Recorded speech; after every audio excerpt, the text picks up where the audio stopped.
Oke, Assalamualaikum warahmatullahi wabarakatuh. Berjumpa kembali bersama dosen senior Indonesia.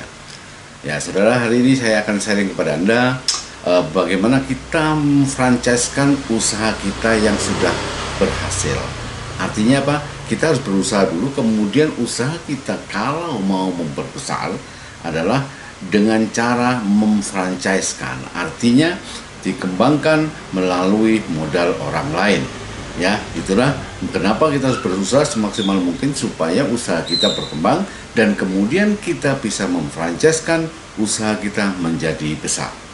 Nah, itu adalah impian semua pebisnis. Itu adalah impian semua orang yang ingin mengembangkan sebuah usaha kepada orang lain dengan modal orang lain. Nah, bagaimana step-stepnya? Apa langkah-langkahnya yang harus kita lakukan, yang harus kita miliki agar kita bisa memfranchisekan? Hari ini saya akan sharing kepada Anda langkah satu persatu untuk bisa memfranchisekan usaha kita. Ya, yang pertama adalah model usaha kita yang sudah terbukti. Artinya apa? Kita harus membuktikan dulu bahwa usaha kita ini bisa berjalan autopilot. Ya, artinya kita harus membuktikan selama 5 tahun dulu. Itu syarat pertama. Jadi usaha kita harus berjalan selama 5 tahun dan itu harus menguntungkan. Ya, harus menguntungkan dan itu tercatat rapi, ada pelaporannya, ya, sehingga apa? Sehingga orang lain yang mau memfranchise ke bisnis kita itu percaya dan itu sudah terbukti. Ya, melalui pelaporannya, dari pelaporan keuangannya, dari manajemennya, ya, kemudian metode kontrolnya, bisnis modelnya itu harus teruji dan itu perjalanan 5 tahun. Supaya kita bisa memfranchisekan. Itu persyaratan kalau kita mau memfranchisekan usaha kita. Ya, itu yang pertama. Yang kedua adalah kita harus membuat kekuatan merek kita ini sudah sangat terkenal. Artinya apa?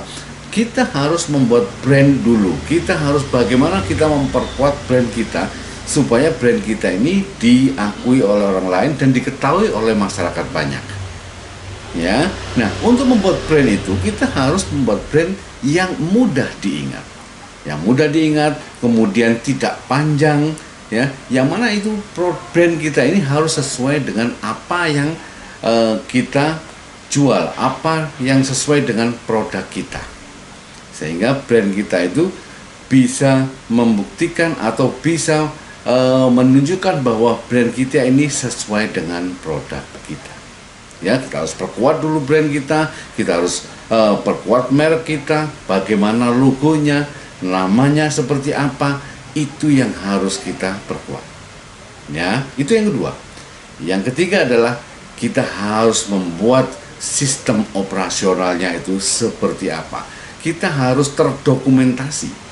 Artinya begini, apa-apa yang sudah kita lakukan, ya, itu harus ada dokumentasi, artinya sudah dalam on the books, ya, misalnya standar operation prosedurnya seperti apa, ya, terus kemudian kontrol prosedurnya seperti apa, ya, manual pelatihannya seperti apa. Kita harus membuat semua itu, ya. Pada saat kita membuat bisnis kita harus persiapkan itu semua sehingga ya, semua harus ada dalam on the book, sehingga apa? Kita bisa mudah mentransfer ilmunya kepada franchisee yang akan membeli franchise kita. Nah, yang ketiga, yang keempat adalah pada saat kita membuat usaha, kita harus menentukan dan harus melaksanakan legalitas usaha. Apakah usaha operasionalnya, mereknya, usaha legalitas perusahaannya, apakah itu berbentuk PT, apakah itu berbentuk CV. Yang jelas kita harus melakukan legalitas yang resmi supaya tidak ada permasalahan di kemudian hari. Ya, karena apa? Karena perkembangan dan kerjasama dengan orang lain, kerjasama dengan franchisee, itu maunya franchisee adalah dia berusaha dengan tenang dan menguntungkan. Dia tidak mau pusing, dia hanya mengeluarkan uang, dia tidak mau pusing, dia semua sudah ada manual booknya, sudah ada prosedurnya, sudah ada pelatihannya, gitu ya. Terus perizinannya semua aman dan itu yang diinginkan. Ya, mereka mau membeli franchise kita, mereka mau menyerahkan operasionalnya kepada franchisor, dia ingin usahanya berjalan dan dia tidak memiliki waktu. Oleh karena itu muncullah kita mengembangkan bisnis kita melalui franchisor, ya, dengan menawarkan semua autopilot. Sang pemilik tidak perlu repot-repot, dia hanya investasi, kemudian kita yang mengoperasikan dan mereka mendapatkan untung. Intinya adalah win-win solution. Ya, yang selanjutnya adalah yang kelima, kita harus menyiapkan sistem pendukungnya. Mulai dari awal, apakah kita harus melakukan pendampingan, melakukan penyesuaian, melakukan pengawasan. Ya, pada saat melakukan pengawasan, kita harus memberikan informasi atau saran-saran bagaimana environment-nya, bagaimana bentuknya, bagaimana sistem layout-nya. Itu kita harus memberikan sistem dukungannya. Ya, kita harus berikan dukungan operasionalnya, pendampingan pada saat mau berjalan atau pada saat sedang berjalan. Ya, mulai persiapan pre-opening sampai dengan grand opening. Ya, pada saat setelah operasional baru kita juga berikan pendampingan dan dukungan mengenai sistem keuangannya. Nah, sistem itu yang kita jual, yang kita berikan kepada franchisee. Makanya kita harus mempunyai pengalaman 5 tahun itu untuk membuat sistem itu semua sehingga bisa berjalan dengan autopilot. Ya, yang selanjutnya adalah yang keenam, struktur keuangannya yang jelas. Pada saat sebelum kerjasama, kita harus memberikan struktur keuangan yang jelas kepada franchisee.